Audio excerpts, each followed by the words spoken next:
Hi everyone, it's me, Jess, with your Converse County Library, bringing you day 3 of our 12 Days of DIY Christmas.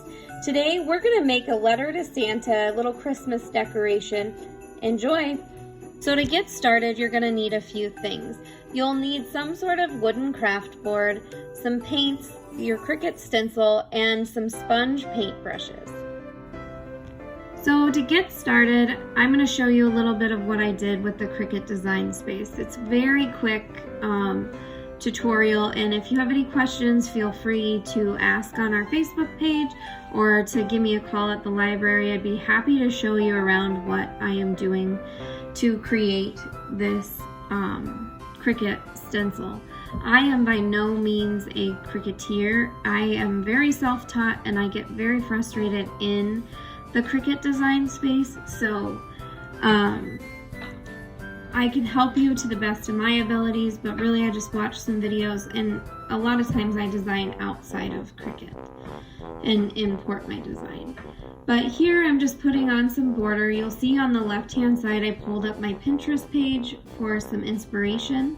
I placed this box here. It's the size of my board, so I want the whole stencil to cover my board that I'm painting. That's why I placed this box. These little scallions, is that what they're called? That's mimicking the candy cane stripes on the side is what I was going for. This is kind of the look on the left hand side that I'm going for. Again, a few tips with the Cricut. When it comes to lettering, you need to watch for the thickness of the letter, or I do anyway. I don't like when the letters are too thin. I have a really hard time peeling it, and like in the transfer, I think that I always tear my vinyl, my stencil.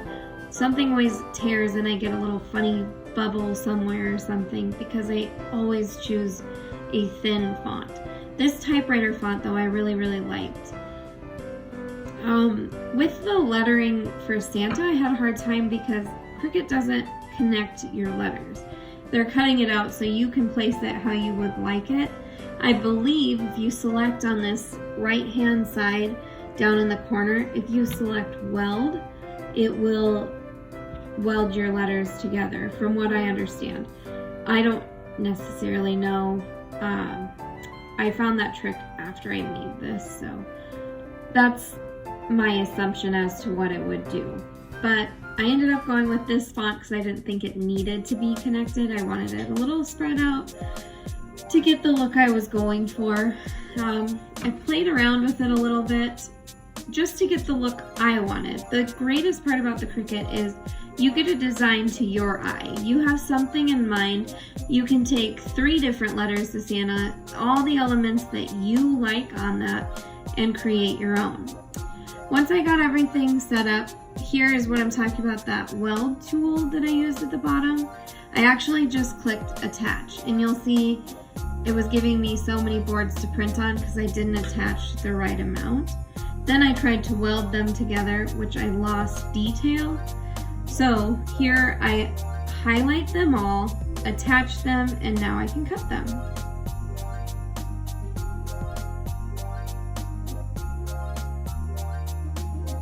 So now here's where we get to the fun part. Once your stencil has printed, I painted my board prior to printing my stencil so it was nice and dry when I got started. I taped down my stencil so I could peel it easily because it kept rolling up, and I think this helped flatten it out for when I was going to put it on the board too.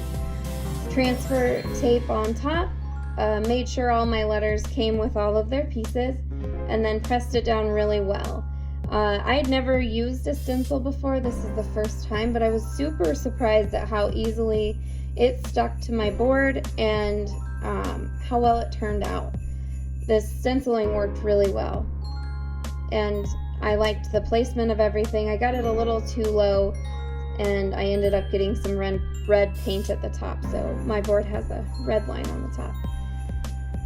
Just went through and put a coat of each color, and then I went back through and did a second coat of everything except for the black. My black paint, it's all acrylic paint, but I really think this black paint started to peel with my stencil, and none of the other paint did it. So I maybe should have done 2 coats.